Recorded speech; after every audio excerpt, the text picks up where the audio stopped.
You, I think, were the person who invented the term regulatory cholesterol. Compliances, jail provisions, filings, returns, which frankly you can't comply with 100% of them without violating 10% of them. It's not cultural, it's really regulatory cholesterol. Very simply, most of these jail provisions effectively only work to increase corruption. Corruption is the transmission losses between how the law is written, interpreted, practiced and enforced. My view is that infrastructure, finance, skills have shifted from being a dagger in the heart to a thorn in the flesh. In their mind, only people who had money could start companies.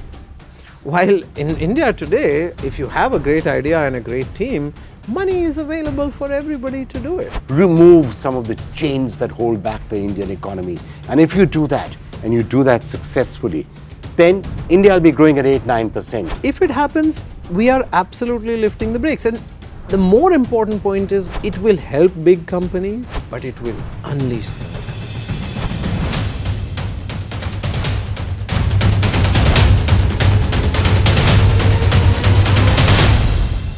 Hey everyone, this is the India Story podcast, and today we're going to take a look at one of the dominant themes that is increasingly emerging around the India story. There is a perception which is increasingly being held by everybody, including at the highest levels of the government, that look, you don't have to worry too much about tariffs, you don't have to worry about what the rest of the world is doing, you don't have to bend the knee in front of anybody else. You've got to go on building internal strength. And one of the ways to build that internal strength, one of the most powerful ways of building that internal strength, is to move ahead with next generation reforms. Remove some of the chains that hold back the Indian economy. And if you do that, and you do that successfully, then India will be growing at 8-9%. You don't have to worry. You don't have to worry about tariffs. You don't have to worry about anything else. But one of the people who's been putting that concept forward for a long time, who's actually done the hard work, going act by act to see how you can clean up regulatory cholesterol, is now with us here, Manish Sabharwal, Vice Chairman of TeamLease, who's now actually working with the government very closely in trying to figure out what can be done to fix all of this. You, I think, were the person who invented the term regulatory cholesterol. Well, I mean, it's a big word, and my realization after 25, 30 years of being an entrepreneur, and a first generation entrepreneur, right? My parents were civil servants, was that, some people, when they want to go faster, they jam their foot on the accelerator.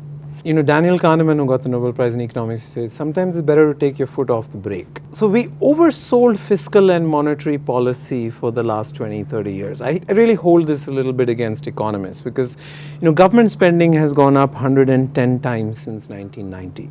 But per capita GDP has only gone up 8 times. Fiscal deficits could make countries rich, then why would anybody bother being poor? And we oversold monetary policy. I'm not sure whether that's a placebo or a painkiller or a steroid. It's not a medicine. So why is India poor is an important question that you have to answer before you start flapping. And my view is that infrastructure, finance, skills have shifted from being a dagger in the heart to a thorn in the flesh. They're important, they still need more work, but we've made a lot of progress on them. But regulatory cholesterol, the thousands of compliances, jail provisions, filings, returns, which frankly you can't comply with 100% of them without violating 10% of them. There's 17 definitions of wages, there's 22 definitions of workers. So I would say the only binding constraint for India left for us for the next 20 years is if we get rid of our regulatory cholesterol, all the other elements are placed in a hostile world. Do you agree with the basic premise? So what I started by saying, that if you can do this, if you can do what is in our own hands to do, removing regulatory cholesterol is something that should be possible. It's in our hands. It's not a hostile world that is saying this. You do this, the path is then clear for India to continue to grow. Tariffs, no tariffs, hostile world, no hostile world. I think we also got a little waylaid by the economic development models of Singapore, Japan, Korea. These are small countries, right? Big countries like India, we are already at 50% trade to GDP. In 1970, it was 7%. In 1980, it was 15%. In 1990, it was 20%. These were wrong numbers. But for big economies, I think to have a hedge against the world, 50% trade is the right number. Domestic consumption should be America is only 25% trade. That's why Trump is able to get away. Only 25, the rest of the 75% is domestic consumption, and it is a prosperous economy. They have many elements of their prosperity which we don't have yet. But I would say it's absolutely, you're bang on when you say that if we get this done, then we unleash the entrepreneurial talent, we unleash more people speak English in India than they do in the US. Last year America ate 400 billion pills, 200 billion of them were made in India. India exported more software than Saudi Arabia exported oil. So these are not things you would associate with a poor country like India. Countries with $2,500 per capita income don't make half of America's pills or export more software, 300 billion or so. So our economic complexity has always been much higher than our mass prosperity. It's a very unique thing to India. It wasn't true of China in 1978. It wasn't true of many other countries. So I think that if we get this done, it'll unleash domestic consumption. We have 900 million people less than 35 years old. If we just give them the opportunities to create the kind of sectors, the firms that they want, that's what we need. We don't have a shortage of land, labor, capital. You could fit every Indian household into Rajasthan and Maharashtra if you gave them half an acre. We don't have a shortage of labor. 40% of our labor force is Vela. We don't have a shortage of capital. 50% of India's foreign direct investment since 1947 has come in the last 7 years. 90% of venture capital has come. So our problem is, how does land, labor, capital combine? Economists call it total factor productivity. Most of us call it entrepreneurship. The vision that you're painting of an India that could actually be prosperous without that much hard work is actually, if you look back 200 years, before there was colonialism and India was looted and systematically driven from a position of having 25 to 30% of the world's GDP to having 1%, that was because of colonialism. In the era that was there before, India was rich and prosperous because of India and Indians in the Indian market, right? That's right. The one exporting all that much outside. That's what you're saying. It's not that difficult to get back to that. Yeah, I think mass democracy is harder than mass prosperity. And we've done mass democracy. India, 3 million people in India win election, 22 million people stand for an election. I would have thought that the project of mass democracy, which people were really suspicious when we adopted in 1947, we have delivered. And that was a reckless experiment. But there was another reckless experiment, which was called the 1955 Avadi Resolution. It was really codified in the 1956 second 5-year plan, which really decided that the private sector should not be trusted. You must nationalize banks, you must handicap capital markets, you must issue licenses. So I think today the challenge for India is that our labor is handicapped without capital, and our capital is handicapped without labor, because they treat labor laws. So I think the unleashing of India, which really takes us back to obviously our historical sort of origins, fixes the colonialism. But there has to be a recognition that it needn't have taken 75 years for India to cross the GDP of England. They only have 60 million people, and that was a choice we made. And you're saying it's a choice because we were driving with the brakes on. And we perhaps to some extent still are driving with the brakes on. Absolutely. It's not cultural. See, cultural explanations for poverty are at best the soft bigotry of low expectations or at worst racism, right? There was this economist at Delhi School of Economics. India grew 0.1% between 1820 and 1950. From 1950 to 1991, we grew at 2%. So he called it the Hindu rate of growth. From 1991 till now, we've grown at 7%. We didn't shoot all the Hindus. So clearly it was an incomplete, if a wrong explanation. The same people can give you 7% when you remove some of the regulatory cholesterol. Imagine if we had tackled compliances, filings, criminalization, and all this in 1991. By now, India and China had the same per capita GDP in 1991. India and Korea had the same per capita GDP in 1965. Korea is now 30 times more than us. China is 5 times more than us. So I think it's, Sardar Patel used to say the best time to plant a tree was 20 years ago. Second best time is today. So if we do this deregulation now, I think the 20 years can be very different. The subsequent 20 years.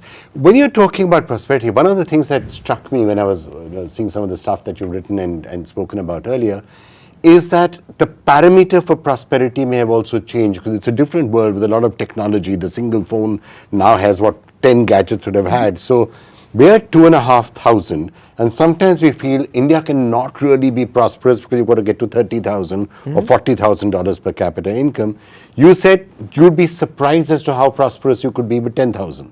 Yes, I think that we should not focus on 40 because 40 may be the new 60. In a world of technology which is deflationary, in a world of technology which accomplishes things much cheaper, much faster and better. So I think overall this notion of the final destination for us is $80,000 that Switzerland has, or $70,000 which America has, or $35,000 which France has as per capita incomes. I think getting to $10,000, $12,000, we needn't worry about AI impact on labor markets. We needn't worry about trade and tariffs. If we get our act together, 1.3 billion people, 63 million firms operating at their potential could easily get us to 10, 12,000. See, poverty is very different. What was a need for my kids was a want for me, was a desire for my parents. I have thought hard about this, that need, wants and desires is an endless thing. We moved from roti kapda makan to, roti kapda makan, cell phone. To Aadhaar, cell phone, healthcare, education. You will keep redefining poverty. See, 60% of people in poverty in the US have a car and 40% have air conditioning. Now that's a nice definition of poverty, and some people may consider it, environmentalists may not. But in my world, that is, we should define poverty as getting rid of wants and then allowing people to have desires and to define it. So at $12,000, which is where China has reached right now, it really has taken away that extreme degradation that we had for 50 years after independence, which was completely a choice. It was not God's will that we should take 60 years to become, or 75 years to become the world's third largest economy. We could have done this a long time ago.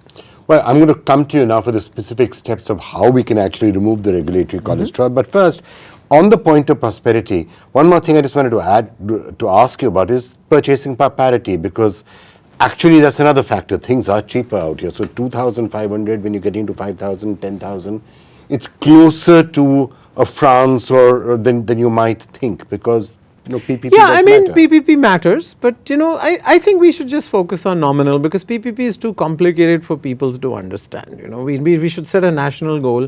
We want $12,500 per capita income, and we're not going to focus on inequality as much as we're going to focus on prosperity. See, if you put inequality ahead of prosperity, see, if you threw Nandan and Mukesh Ambani and Mr. Adani and all of them into the Indian Ocean, India's Gini coefficient would go up by 50%, inequality would reduce. But it wouldn't help the poor.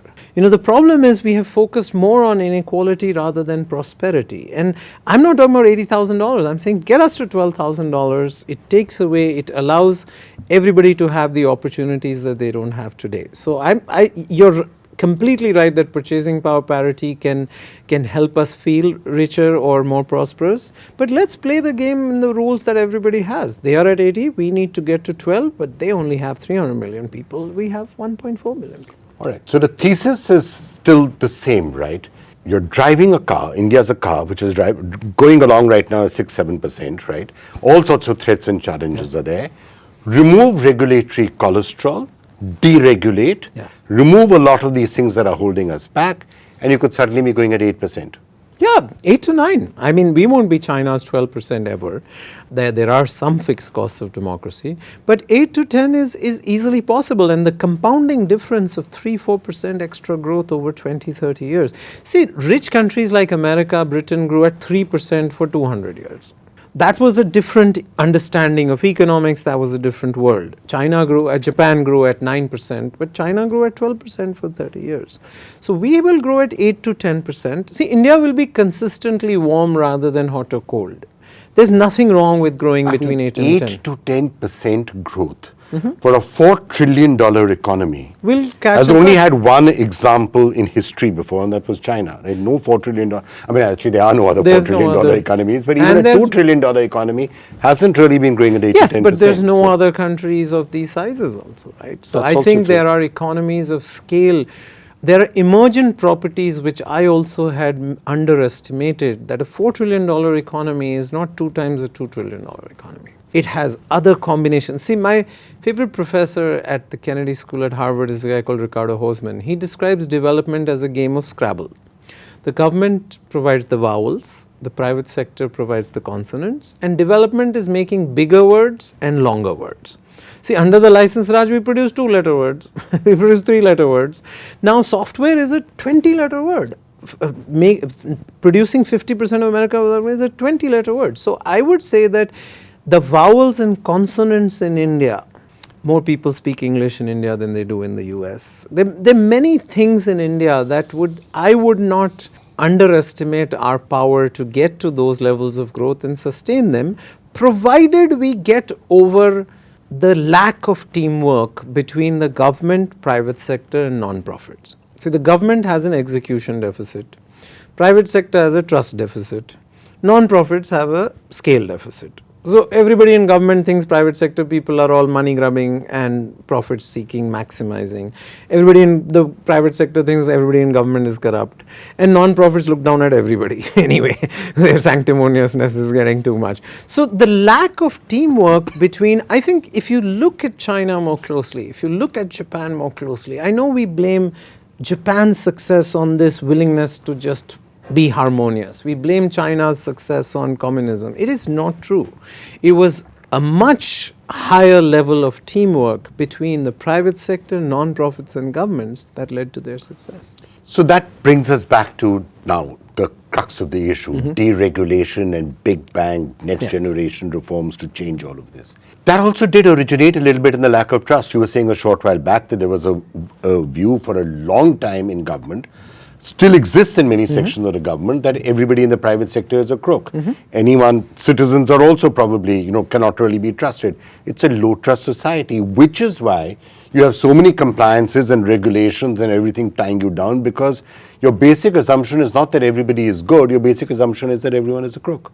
Well, is that because we had a license, Raj? Possible. See, there was a birth defect in being a businessman in a license, Raj, because you couldn't be successful without getting a license, without doing the corruption that the license, Raj, entailed, right? So, I have been asked 110 times in my life by a bureaucrat, who allowed you to do this? Now, that's a profound question from a theory of knowledge perspective, right? It's prohibited till permitted. From a innovation, because all innovation has to be permissionless. Otherwise, it's not innovation. So, the notion that it is prohibited till permitted is a profound invention of the 1955 Avadi Resolution or the License Raj. It's not even communism. It's not even Fabian socialism. This is a peculiar Indian invention of things are prohibited till permitted, even though we are technically a democracy and a capital market economy. So, I would say we are a little unique in our challenge of this bureaucracy distrust of the private sector. I'm not sure these 900 million people who are below 35 years old necessarily want to join the civil services like the more elite in the 70s and 80s wanted to do. Their role models are IPL players, their role models are, the creators of Flipkart or PhonePe and stuff like that. They want to create unicorns. So, I would say that we are in transition right now. We are not a low trust society. That is racism. We are a society which responded to the incentives of a license Raj, and now we are on our way to moving to, and if you deregulate. Obviously, as a people, we are very innovative, entrepreneurial, we figure out solutions to everything, but the system is such that there are all these change around us, right? And wherever it originated, I think the question that has to be asked now is, we're clearly hearing all the right things. We heard it in the budget, there must be deregulation, the Deregulation Commission, and then you're having the Prime Minister saying it from the ramparts of the Red Fort, saying that next generation reforms is what we have to bring about. This is the intention. So the philosophy seems clear that we're going to do all of this, do away with all of this. But my question to you is it going to actually happen, or are we going to be tinkering? Will it be big bang? I think there are policy windows which open and close, right? When the problem, when the solution and when the timing come right. I think we have entered into a policy window where there is an appetite for not doing incremental changes and doing something transformational.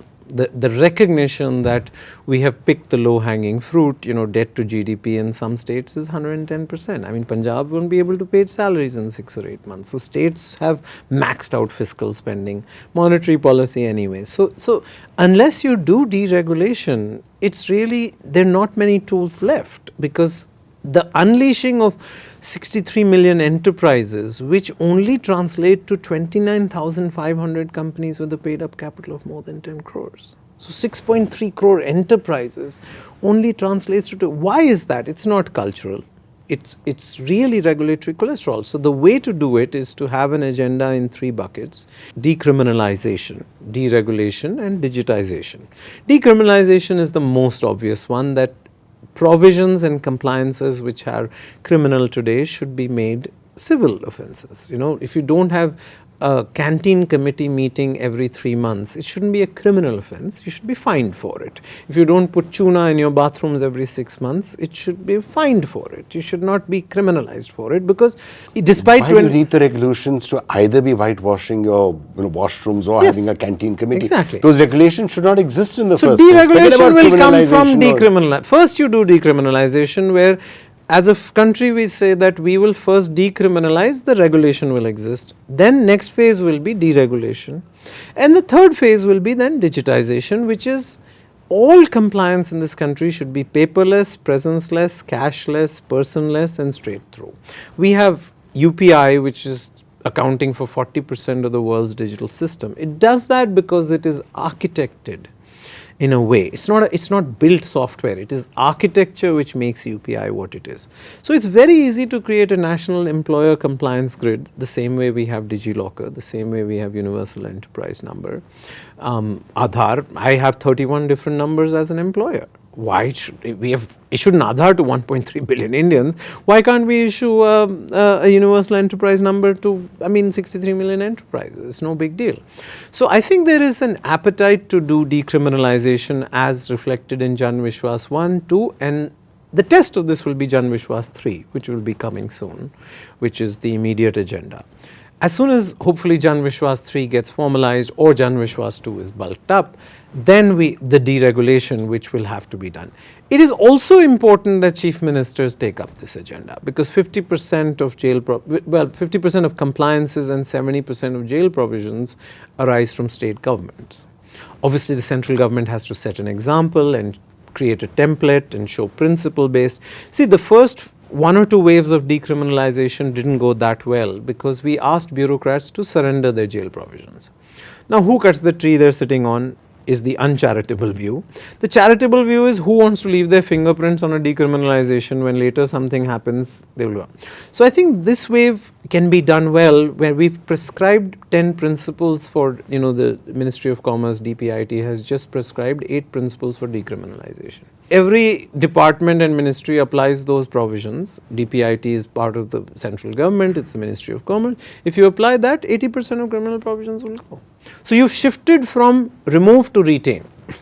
What do you remove? So we had to make a mental shift to say, no, you don't remove 26,000, you will retain these based on the provisions. So I think that is why I'm a little hopeful of decriminalization this time around, because it's not more cooks in the kitchen, it's a different recipe. So that's a really important point. So you're saying instead of, because if I remember the statistics correctly, 100 in Jan Vishwas 1. Yeah, there's 26,000 ways. And only 100 were removed. Yeah, so 26,000 ways that an employer can go to prison, right? Yes. So how do you run a business if you're sitting and worrying about 26,000 ways to possibly go to jail? There should be, what you're saying is that is now being redefined and said, okay, let's have, you're doing fraud, you go to prison. Yes. You're doing something else, you go to prison. Big things. It's well established. For 2,000 years, people have debated what you should go to jail for and what you should be fined for, or what should be a civilian offence and what should be a criminal offence. This is not unique to India. What happened over time, this creeping criminalization of everything, if you want to give some understanding of why it happened, see, civil servants say the probability of prosecution multiplied by the intensity of the punishment is what acts as a deterrent. If the probability of prosecution is zero, given the you did your podcast with on legal reforms, if there's so many pending cases, then every civil servant concludes कि prosecution तो chance ही नहीं है, तो इसलिए 10 years jail prescribe करो. But in a deregulation workshop, one Supreme Court justice told the law people that if you prescribe 10 years for a traffic violation, I'm going to shut it down. Because that's disproportionate. So the law is saying... Or you'll bribe the person. Yeah, or you bribe the person. It's very simply, most of these jail provisions effectively only work to increase corruption, because if somebody is coming to you and saying, I'm going to send you to jail for 2 years because you didn't paint your washroom, all that he really wants is, give me $500. Absolutely. So even though there are 26,000 ways to go to jail, very few CEOs are in jail. So when my biggest pushback came from the government saying no CEOs in jail, I said, one of my favorite lines in the Vishnu Sahasranam roughly translates to, why did God create fear? So he could take it away. So, you create fear, then you take it away. So that's what corruption is. Essentially, corruption is the transmission losses between how the law is written, interpreted, practiced and enforced. And what are these transmission losses? Whoever pays you is going to be enforced differently and practiced differently and interpreted differently. So I think that collectively as a society and a nation, it is we do a disservice to say we should have zero labor laws. We need labor laws. We need all the protections, and we need to be a well-regulated society. See, if the absence of a state led to entrepreneurial explosions, then Swat Valley in Afghanistan and Waziristan in Pakistan would be hotbeds of entrepreneurial activity. There is no state. So nobody is saying there should be no state. We must have a well-regulated economy with send people to jail for stealing Provident Fund. Don't threaten jail for not painting your bathroom. That is all we are saying when we ask for this. And have then a higher probability that comes to legal reforms, which I do want to talk to you about, but then you have to have a very high probability. If you're actually committing fraud, you're actually stealing, you're actually doing something like that. Go to jail. You go to jail, and you have a 90, if not 100% chance that you will go to jail if you've broken it. Agreed. I think most business people will agree with that, because people in the formal sector suffer from when regulatory arbitrage is allowed by the informal sector. See, India's labor laws prescribe 40% difference between haath wali salary and chitti wali salary, Provident Fund, ESI, EDLI, gratuity. So whenever I go to a job fair, they say haath wali salary, chitti wali salary, while the informal guy haath wali salary is equal to chitti wali salary. So I am actually at a disadvantage with these laws if you're not enforcing them. If it's enforced on everybody, that's fine. But even the Central Labour Commissioner recently told me, I'm trying to enforce the unenforceable. So even they know that, look, the law as it is written. So I think we hopefully have reached that point where we are recognizing that reform is not throwing away laws. It is just making them appropriate to allow first generation entrepreneurs. The biggest problem of having this web, which nobody can enforce, which doesn't have... Well, nobody knows. Nobody knows what half of it is.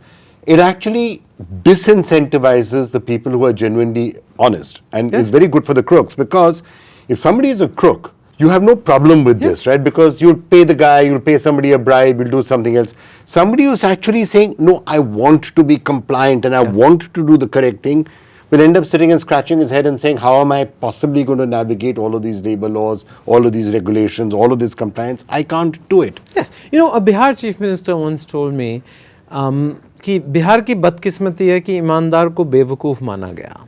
And I was telling him, you're chief minister. That is basically a notion that you cannot be honest to be successful. How you have to change, if you want to transform your state, you have to change that. But the challenge for politicians, whom I think tend to be a little more pragmatic, is that the steel frame had become a steel cage. It's clear to me. I as somebody born and brought up in Kashmir, I wish obviously Patel had won over Nehru on Kashmir. But on civil service, I wish Nehru had won over Patel. Nehru used to say the Indian civil service is neither Indian nor civil nor a service, right? And Patel used to say it's a steel frame. And he was coming at it from integrating 562 Maharajas and the whole country into one nation. But that steel frame, which was appropriate from a political standpoint, from an economic standpoint, has become a steel cage. So I think at some point, I do think that if someday my wishes came true and we lowered the regulatory cholesterol, they would recreate it within 5 or 10 years. if you didn't do civil service reform. But let's come back to decriminalization for a minute, because you're right that what happened with Jan Vishwas is what 183 Yes. criminal provisions went away. Well, for employers, there were only 100. The rest were for citizens. So the fact of the matter is you're still scratching the surface, and you can keep cutting those 26,000 item by item by item. It's not going to be big bang enough. So you're saying the way to do big bang is to say all of it is going excepting for the following 10. Is that the way to do it? Well, we need to agree with people who understand law, people who understand society, people who understand investment on what are the principles. I think DPIT, Ministry of Commerce, has done a reasonable job of coming out with 8 principles. Apply those 8 principles, 85%, 90% goes. And what do those cover? I mean, like fraud, Harm to others, external stuff. I mean, it's quite obvious. And don't have jail for civil offences like not filing a challan. So for procedural stuff, remove that. So my sense is that there could be a case for people, which may be too radical for India right now, that why do you need criminal provisions outside the BNS or the Indian Penal Code? You already have the Penal Code. Why does every law in this country need extra jail provisions? Use the Penal Code. But I think India is not ready for that. So in first stage, we should say we'll bring 26,000 down to 1,500. That will reduce the... You bring 26,000 down to 500, I think a lot of people will say that's 90%. Yeah, let's do 90%. Say so that will be 1,500. If you bring that down, then I think the level of petty corruption, see, it's always an intriguing question about how do democracies finance elections. Wholesale corruption in America is higher than India. It's the retail corruption that is the drama that's a problem, right? And this retail corruption doesn't even go all the way to the top in states or this, that and the other. It's really the chillered inspector and stuff like that. And that really hurts entrepreneurs. And then it's a major impact on entrepreneurship. It's an ease on doing business. It's also a drag on the quality of life. If you know that there are 5,000 inspectors who can come and harass you and take money out of you, it is a constant problem. So. But the myth is that it will help big companies. See, big companies actually, I have 180 guys in regulatory affairs whose only job, I mean, they're dharti pe bhoj, right? They are just a cost center. But no MSME can hire 180 guys to handle the regulatory cholesterol. So in some sense, you'll see why big companies benefit from regulatory cholesterol in some ways. That's interesting. It'll help the small entrepreneurs, right? There's a view that companies in India don't want to become too big because then they'll have to deal with more and more compliance, which is also true to some extent, right? Because the compliance goes up as you become bigger. But you're saying paradoxically, if you become big enough, then you can just handle the cholesterol and competition is lower. The incumbents versus the insurgents is always a interesting ratio to keep in mind, that the incumbents, any company becomes fat, happy, wants to control itself, while we should encourage. Why has Ranji Trophy was not as meritocratic as IPL? IPL, I mean, Indian selectors don't have to do anything now. 1,500 guys in IPL are killing themselves over, fitter than they used to be. So IPL has brought meritocracy to cricket in a way that Ranji Trophy didn't. Private equity and venture capital brings people like me. My dad was in the police. I couldn't have started TeamLease. I have 4 lakh employees now if I didn't have venture capital and private equity guys, because I didn't have money. In fact, my parents would always tell me that, we're not a Birla and a Tata, so don't start your own company because we don't have money. So in their mind, only people who had money could start companies. While in India today, if you have a great idea and a great team, money is available for everybody to do it. Sameer Nigam is from a small village in UP. PhonePe does 20% of the world's digital transactions. So these kind of people, or Sachin or Flipkart, or I can think of so many names who have really just been childs of liberalization in a long view, but have been childs of private equity and venture capital in a short view, saying you don't need your own money to start. And regulatory cholesterol kills this meritocratic entrepreneurship because the traditional companies have regulatory connections that they manage to get away with. Decriminalization was item number 1. Let's come to item number 2, which is deregulation, which you're hearing so much about. How does that happen? How, again, does the answer come from a big bang saying, we don't need any of this existing regulation, all of it is being torn up, here is a new model regulatory framework that we're going to actually implement? Well, yes, I think the only way deregulation will happen is if we move it again to some kind of principles. the three stages of whether it's decriminalization or deregulation will have to be inventory, principles, and execution. You first need to have an inventory. Everybody only thinks of regulation in the government as coming from an act or rules. They can come from press releases, they can come from guidance notes, they can come from notifications, they come from FAQs. I have seen regulations, criminal provisions put in FAQs. It just should be unacceptable. It's probably unconstitutional. Isn't it unconstitutional? Well, over time, how can you have jail terms arising from a press note from or from a notifications FAQ or they've from come because they somehow obliquely refer to the act. So I think first we have to inventory all the compliances we have. Then we have to come up with the principles of what we will get rid of. I think like the jail framework or the criminalization framework which DPIT and Ministry of Commerce have now come up with, somebody will have to come up with this for deregulation. And it will be in the nature of what do you want to retain rather than what you want to remove.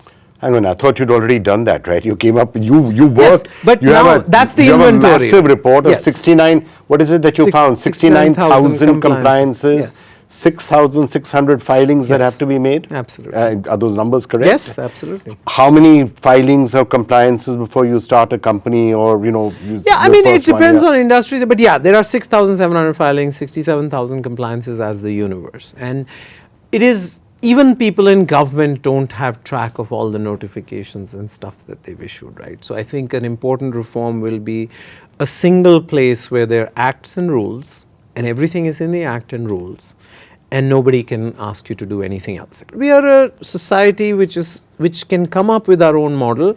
We came up with our own model of regulation. We can come up with our own model of deregulation. No, so let's just come back again to that from a big bang point of view. If there are 69,000 compliances and 1,600 acts that are out there, Yeah. 6,600 filings, it is clear that a lot of people who are starting off a business Cannot know this. They either don't know about most of this, or they are just saying, look, forget about it. We're going into it with the philosophy that, look, we're not going to be compliant. Doesn't matter, when the inspector comes, we'll give him some money. Yeah.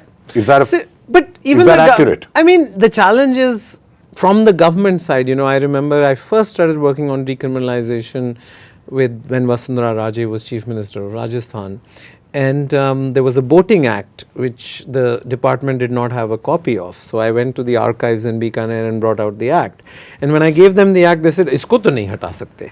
I said, "Tumhare paas copy nahi thi, bhai, what do you mean isko nahi hata sakte?" "Nahi sir, wo Udaipur mein ek aadmi mara tha, Taj, usme to meri to naukri jayegi, so I am not going to remove." So I think we have to find a way to do deregulation from everybody's perspective. We have to do it from our perspective, which is not to say that you should not have labor laws, you should not have safety standards, you should not have environmental standards, but the current 500 meters, I don't know who came up with that. Maybe it was a typo. People in government say it was a typo, it was meant to be 50 meters or something like that. Coastal regulations? Yeah, there's a myth in government, I have heard it from many officers, that wo typo tha, because no country in the world has 500 meters. Or most countries have between 50 and 150 meters or something like that. No country in the world has 500 meters. So it was, maybe it was a typo, maybe it was evil, I don't know.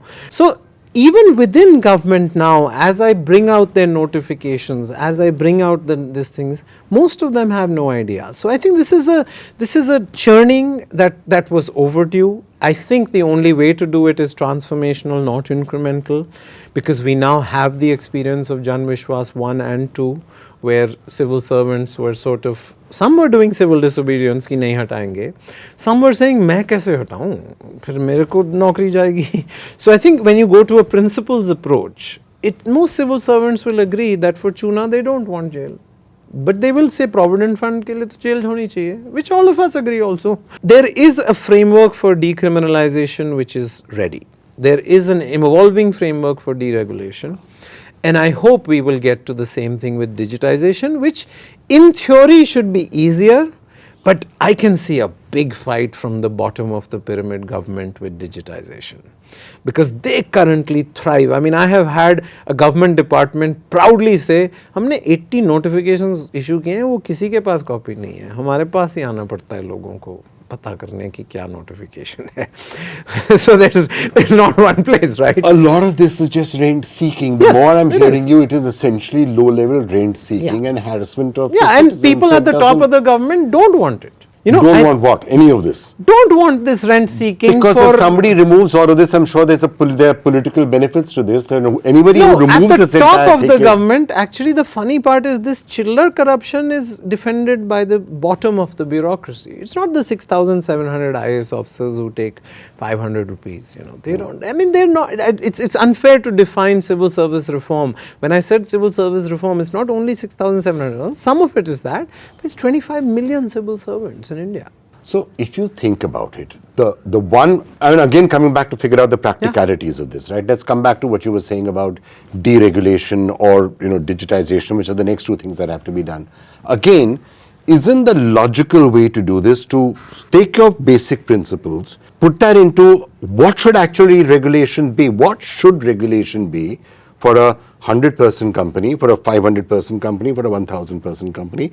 This is what you should do to make sure that we are a well-ordered society. You don't need to be having canteen committees and XYZ and all of that. Yeah.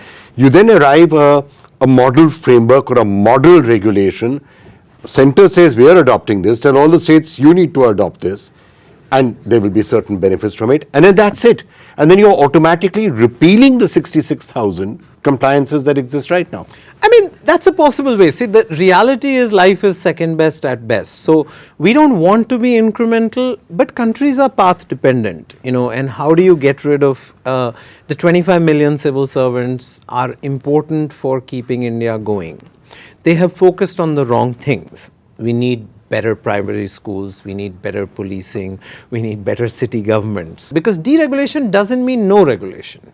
It just means smart regulation. It means enabling regulation. If we convert it into no regulation, then we will not make the progress in a society like India, is my own this thing. But that doesn't mean lower ambition. The question is, you know, once you have that big bang ambition and a certain framework is laid out, it's almost remarkable as to how quickly Yes, this it can country happen. adapts to it. Yes. I'm coming back to UPI, right? If any of us had looked at each other and 5 years ago, Yes. or 10 years ago, and said, the very concept of using cash for a lot of people is, I don't remember when the last time is that you did that. Yeah. I can't remember the last time I pulled my credit card out of my wallet, right? Because you're just used to using your mobile phone and scanning a QR code. And this has happened in 5 years. So technology and digitization and data actually does enable us to leapfrog perhaps much faster. Yes. But banks really fought UPI. You know, if we had left it to the banks, we wouldn't have had UPI. So the same way, this digitization of compliance is going to be fought not by the 6,700 IAS officers, or it will be fought by the 25 million civil servants who benefit from it not being presence-less, it not being paperless, it not being cashless, not being straight through processing. So there is a vested interest of 25 million people who would not want every compliance to only be in the act and rules. They want it to be in the notifications, in the this, that. But I think there is enough of a consensus now that this has been oversight at the top, and now we should put it all into the act and the rules. And if we do that in one place, then see, why do people fall for digital arrests? It's decriminalization and deregulation. Because it's very believable that the offense that you did is criminalized in some obscure way when there are 26,000 ways.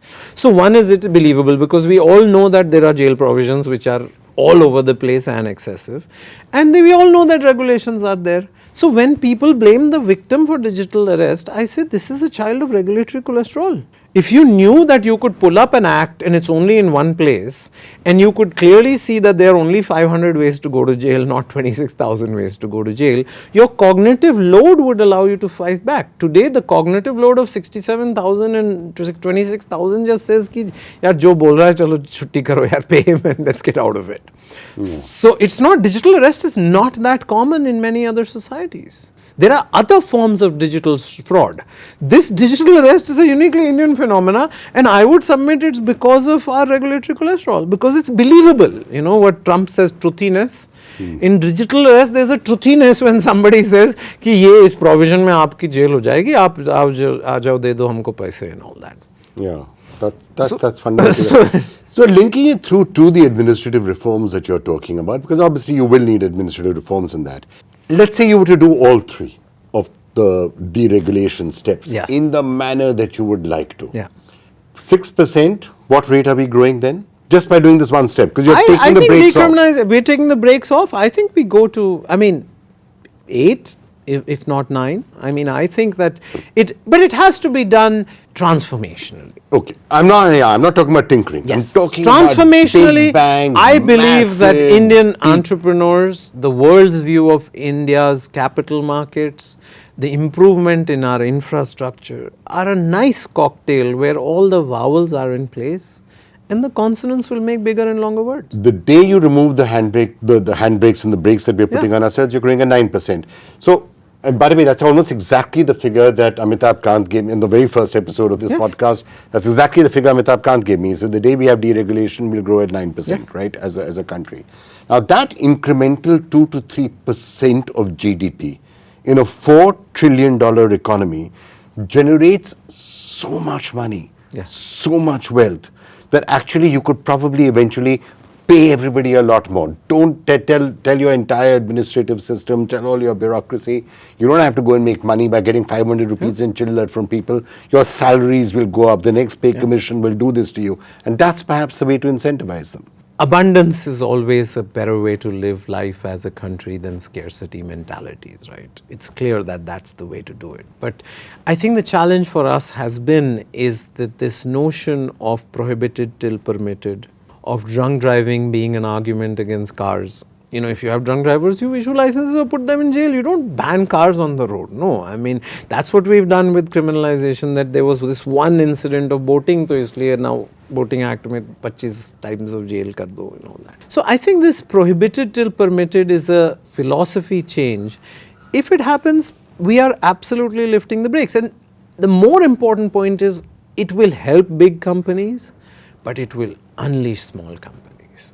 I think people have this myth that big companies are, smaller, a small, medium, micro enterprise has no way to cope with regulatory cholesterol. It doesn't know what the laws are. It doesn't know how to fight back with an inspector. It doesn't know how to use the court system. So essentially, that is whom we will be unleashing with deregulation and decriminalization and digitization.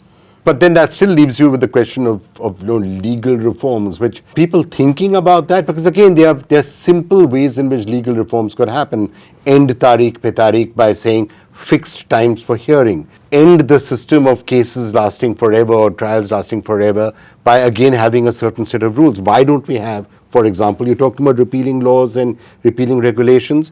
There's a 1974 law which says there's no statute of limitations. Why should that not be repealed? Why shouldn't you have a statute of limitations that within time of an offence to filing of a FIR is like, let's say, 2 years, and 2 years after that to have the investigation and a or 20 years opening up a case. Whatever it is, 5 years, 6 years, have a certain thing. So those are some of the things that logically should be done. See, I would just say that legal reforms has the complexity of deregulation. Decriminalization is a flick of pen reform. Deregulation is institutional reform and capacity building reform. Flick of reform is the easiest to do, and there would be some sort of low-hanging fruit that could be done for legal reform. But I think at least 2 or 3 major steps which are flick of the switch. But institutional and capacity building, it's back to Sardar Patel saying that the best time was 20 years ago, the second best time is today. I wish in this the judiciary would take the lead, because there is a political sensitivity of doing kit or even questioning the judicial system. It's become such a holy cow that you can't even question it. So, physicians have to heal themselves sometimes. And so in this, if the government is taking a step forward and doing decriminalization, deregulation, then I wish the judicial system would stand up and say, look, the pendency is not a disease that can be purely solved outside.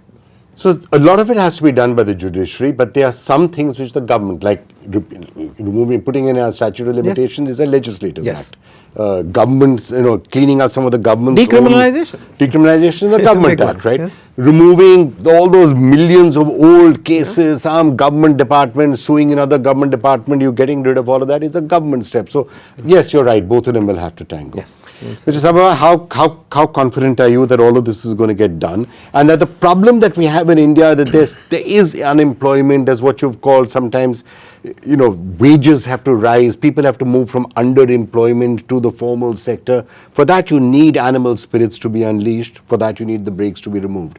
How confident are you that it's going to happen this time? I mean, I think it's an idea whose time has come. I think that we have picked a lot of low-hanging fruit. See, state politicians have run out of fiscal room. They're at their levels of ceilings. Thank God the Constitution prescribes a debt ceiling for states otherwise. So I think sometimes, it's a cynical saying India doesn't change for a better option. She changes when you have no option. I'm not sure that's unique to India, right? I mean, most people only sort of quit when they have a heart attack or something like that, quit smoking or lose weight, right? Maybe it's not a medical condition that you change when you have no option. You only change when you have no option. I think in a world that India has become today, it really is important for us to recognize that the 900 million people below 35 years old have no institutional memory of communism, of socialism. They just have aspirations. Self-employment and agricultural employment were the shock absorbers of India's labor market. 50% of India was self-exploiting by being in self-employment or agricultural employment. Today's youth are no longer willing to self-exploit. So they are not willing to accept. So the aspirations which have been unleashed as a consequence of 1991, as a consequence of a digital world, as a consequence of many things, are driving society and economies in ways that the only option for us is to get to that 10, 12,000. 30,000, 40,000 we'll see, but 2,500 is a self goal. 12,000 to 30,000 will require a different leap of innovation, research, development, universities. But tab ka tab dekhenge, let's get to 12. Let's get to that, let's get cracking, and let's start doing all of this deregulation. Manish Absolutely. Sabharwal, such a pleasure talking to you. Thank you.